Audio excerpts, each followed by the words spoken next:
কেমন ঈদের আনন্দ করলাম। গতকালকে আমি যখন ঈদের নামাজ পড়াইয়া যাই, তখন ফিকাফের মধ্যে ডেক সেট লাগাইয়া আপনার এরকম তাগড়া ছেলে, 17-18 বছরের ছেলে বয়সী, এক বোঝাই বড় করা ফিকাফের মধ্যে এগুলা ডেক সেটে গান বাজাইতেছে আর নাচতেছে। তো আমার ছেলে 5.5 বছর বয়স, সফওয়ান, আমার ছোট ছেলে, ওই আমার সাথে ছিল গাড়ি, আমার সাথে গেছে ঈদের নামাজে আমার ছেলেটা। তাও আমার জিজ্ঞাসা করছে, আব্বু এটা কি, এগুলা কি? ছোট মানুষ বুঝছে না, এই যে এরকম লাফাইতে আছে যে ফলাফান, এগুলো হয়তো বুঝতেছে না, এরকম করে কা।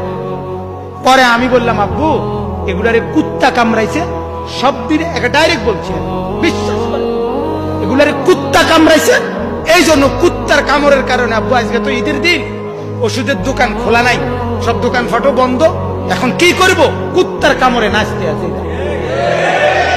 তারে কুত্তায় কামড়াইছে, তারে শুয়োরে কামড়াইছে, তারে জানোয়ার কামড়াইছে। কত নিকৃষ্ট আপনি ভাবেন। ফিকাবের মধ্যে বুঝি মানুষের ফিকাবের মধ্যে তো গরু টানে, কথা বলেন না কেন? ফিকাবের মধ্যে গরু টানে না, ফিকাবের মধ্যে ইট বালু না টানে বেটা, ফিকাবের মধ্যে মানুষে যায় কেমন? তোর সামান্য রুচি নেই, তুই নাচতে অটোর মধ্যে নাচতি, তত একটা ভদ্রতা থাকতো তোর, যাক অটোর মধ্যে তো মানুষে চলে। ছি ছি ছি।